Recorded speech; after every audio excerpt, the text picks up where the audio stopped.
Sjoe, môre groot diens, ekskuus, amper is ek laat. Ek moes net gou hier by die skoolhek gaan afhaal.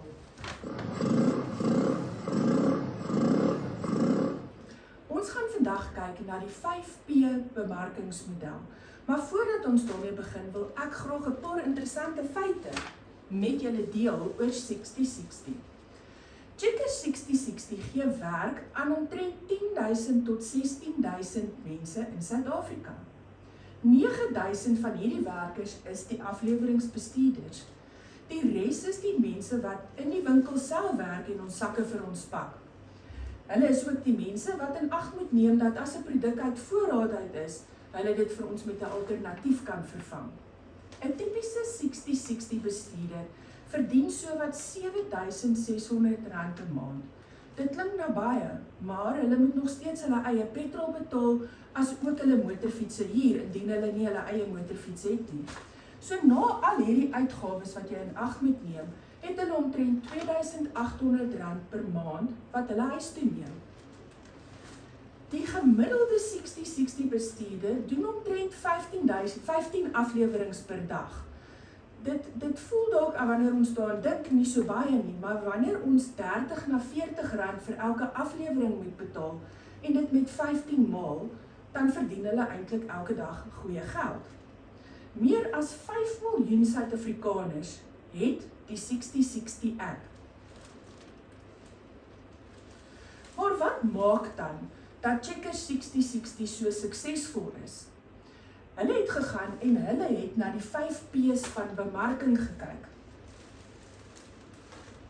Byvoorbeeld, hulle het besluit, ons gaan melk vat en ons gaan 2 soorte aanhou op ons rakke. Want party mense verkies die ene wat dalk grander lyk as die ander ene.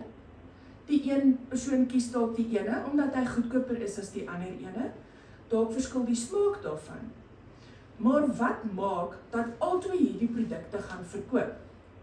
Dit gebeur omdat hierdie verskillende maatskappye die 5P's van bemarking na gekyk het voordat hulle die produk op die rak gesit het. Die rede hoekom ons kyk na die 5P's is sodat ons suksesvol kan wees en kan wins maak. Anderster gaan ons 'n produk hê of 'n diens wat glad nie kan verkoop nie.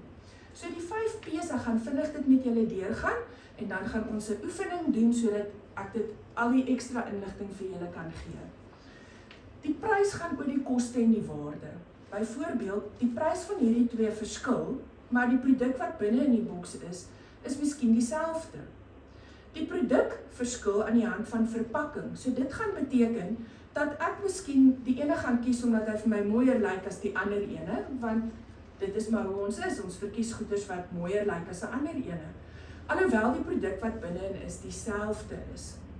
Die plek waar ons dit gaan kry, wanneer ons na 'n winkel toe gaan, wil ons graag melk gaan koop. Dis die eerste ding op ons lysie, of ons bestel dit dalk aanlyn. Maar nou kom ek by die winkel, nou is nie die een op die rak, en dis die ene wat ek nie miskien dalk wou gekoop het nie, maar ek kan ten minste melk kry. So dit beteken dat waar ek dit gaan koop, of waar die maatskappy dit gaan verkoop, het hulle in ag geneem.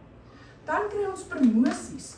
Byvoorbeeld, hierdie maand was hierdie melk op promosie, waar ek 'n pak van 6 kon koop vir R95. Teenoor hierdie melk wat 6 in 'n pak vir R104 verkoop het. So wanneer daar 'n promosie is en ons kyk daarvan, gaan ons waarskynlik meer van die een produk koop as vir die ander ene. Dan kyk ons ook na die persoon. Die persoon is die mense wat fisies in die winkel werk. Byvoorbeeld, wanneer ons Checkers 60-60 doen, wil ons graag hê dat die persoon wat vir ons die produk gaan pak, weet wat hulle doen. Ons wil hê hulle moet as 'n produk uit voorraad is vir ons 'n alternatief gee. Ons wil hê dat die sakke netjies gepak moet wees, dit moet nie geskeur wees nie. En dan, die belangrikste is, die bemarking van 60-60. Wat beteken ons wil binne 60 minute van bestel die produk hê. So ek weet nie wie van julle of julle ouers het waarskynlik die app op hulle fone nie en jy kan die presiese tyd kies waarop hulle dit vir jou moet aflewer. So, voordat ons begin, gaan ek vir julle hierdie sak omstuur, die Checkers 60-60 sak. Ek wil hê julle moet elkeen vir my een van die mini shop items uithaal. en op jou tafel neersit.